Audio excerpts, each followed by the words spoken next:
नमस्कार। आज हम बात करने वाले हैं भारतीय संविधान के दिल की, उसकी आत्मा की। मतलब वो कौन सी चीजें हैं जो हमारे संविधान को उसकी असल पहचान देती हैं।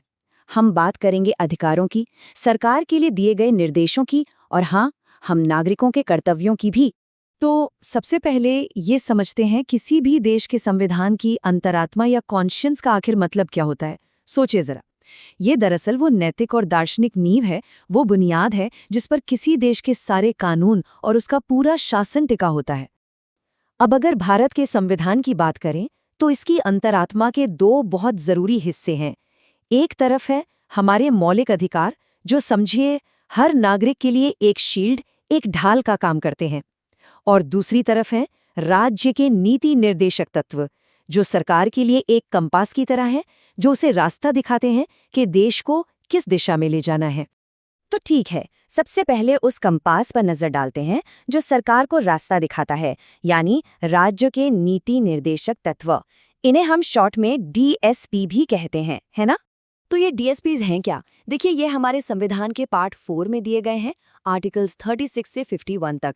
सीधे सीधे शब्दों में कहें तो ये सरकार के लिए एक तरह की गाइडलाइंस हैं कि भाई आपको नीतियां और कानून बनाते समय इन बातों का ध्यान रखना है ताकि एक बेहतर समाज बन सके। लेकिन यहाँ एक बहुत ही दिलचस्प और कह सकते हैं कि एक ट्विस्ट है। हमारे जो मौलिक अधिकार हैं, अगर वो हमें नहीं मिलते तो हम सीधे कोर्ट जा सकते हैं ना। पर डीएसपी के साथ ऐसा नहीं है। आप इन्हें लागू करवाने के लिए अदालत का दरवाजा नहीं खटखटा सकते। मतलब ये कानूनी तौर पर बाइंडिंग नहीं है, पर फिर भी देश के शासन के लिए इन्हें मौलिक माना गया है। और इनमें जो बातें कही गई हैं वो बहुत बड़ी बड़ी हैं। मिसाल के तौर पर आर्टिकल 39 कहता है कि मर्द हो या औरत, बराबर काम के लिए बराबर वेतन मिलना चाहिए। आर्टिकल 44 जो हमेशा चर्चा में रहता है, एक यूनिफॉर्म सिविल कोड की बात करता है। और तो और आर्टिकल 51 अंतर्राष्ट्रीय शांति को बढ़ावा देने की बात करता है। ये सारी चीजें हमें एक झलक देती हैं कि हमारे संविधान बनाने वालों के सपनों का भारत कैसा था। और बस यहीं से कहानी में एक असली टकराव शुरू होता है। सोचिए क्या होगा जब एक तरफ नागरिक के पक्के गारंटी वाले अधिकार हों और दूसरी तरफ सरकार के ये बड़े बड़े लक्ष्य। जब इन दोनों में टक्कर हो जाए तो ये सवाल मतलब भारतीय कॉन्स्टिट्यूशनल लॉ की सबसे बड़ी पहेलियों में से एक रहा है।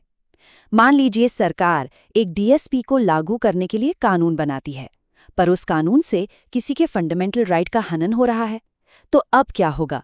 किसका पलड़ा भारी होगा, अधिकार का या उस लक्ष्य का? और इस बड़ी गुत्थी को सुलझाया हमारी न्यायपालिका ने। उन्होंने एक बहुत ही अहम सिद्धांत दिया, बैलेंस का सिद्धांत।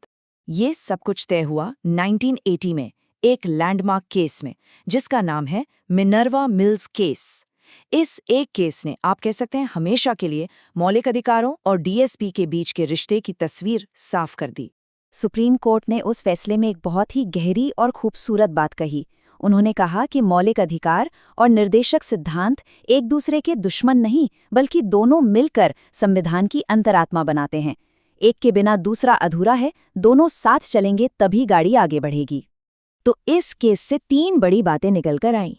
पहली कि पार्लियामेंट संविधान में बदलाव तो कर सकती है, लेकिन उसकी बेसिक स्ट्रक्चर यानी बुनियादी ढांचे को नहीं बदल सकती। दूसरी और सबसे जरूरी बात कि फंडामेंटल राइट्स और डीएसपी के बीच का जो ये बैलेंस है, ये संतुलन खुद बेसिक स्ट्रक्चर का हिस्सा है। और तीसरी बात, इस बैलेंस को कोई बिगाड़ ना पाए, ये देखने का काम अदालतों का है, और इसी को हम जुडिशियल रिव्यू कहते हैं। अच्छा, तो हमने सरकार के कंपास की बात कर ली, नागरिक की ढाल की बात कर ली, पर इस कहानी का एक तीसरा और बहुत अहम किरदार भी तो है, और वो है हम, नागरिक और हमारे कर्तव्य। तो हमारे संविधान में कुल 11 मौलिक कर्तव्य यानी फंडामेंटल ड्यूटीज बताई गई हैं। ये आप कह सकते हैं वो नैतिक जिम्मेदारियां हैं जो देश अपने नागरिकों से उम्मीद करता है। एक और दिलचस्प बात, ये कर्तव्य शुरू से संविधान में नहीं थे। इन्हें 1976 में 42वें अमेंडमेंट के जरिए जोड़ा गया। तब 10 कर्तव्य थे, और फिर बाद में 2002 में 86th अमेंडमेंट से एक 11वां कर्तव्य भी जोड़ा गया, जो बच्चों की शिक्षा से जुड़ा है। तो ये कर्तव्य है क्या? इनमें शामिल हैं संविधान और उसके आदर्शों का सम्मान करना, देश की एकता और अखंडता को बनाए रखना, हमारे प्राकृतिक पर्यावरण की रक्षा करना और साइंटिफिक सोच को बढ़ावा देना। और वो जो 11वां कर्तव्य है वो हर माता पिता पर ये जिम्मेदारी डालता है कि वो अपने 6 से 14 साल के बच्चों को स्कूल जरूर भेजें। और हाँ, डीपीएसपी की तरह ही ये मौलिक कर्तव्य भी कोर्ट द्वारा लागू नहीं कराए जा सकते। मतलब अगर कोई इन्हें नहीं मानता तो उसे सजा नहीं हो सकती। ये असल में एक नागरिक के नैतिक और सिविक कर्तव्य हैं। तो देखिए, ये सब मिलकर एक तरह का त्रिकोण बनाते हैं। एक तरफ नागरिक के अधिकार हैं, दूसरी तरफ राज्य के लिए निर्देश, और तीसरी तरफ नागरिक के कर्तव्य। अधिकार, निर्देश और कर्तव्य, ये तीनों मिलकर ही हमारे संविधान की पूरी तस्वीर को पूरा करते हैं। तो आखिर में एक सवाल सबके लिए, अधिकार, निर्देश और कर्तव्यों का ये जो नाजुक सा बैलेंस है, इसे बनाए रखने की असली जिम्मेदारी किसकी है? क्या ये सिर्फ सरकार का काम है, या न्यायपालिका का, या फिर हम नागरिकों की भी इसमें कोई भूमिका है? इस पर सोचिएगा जरूर।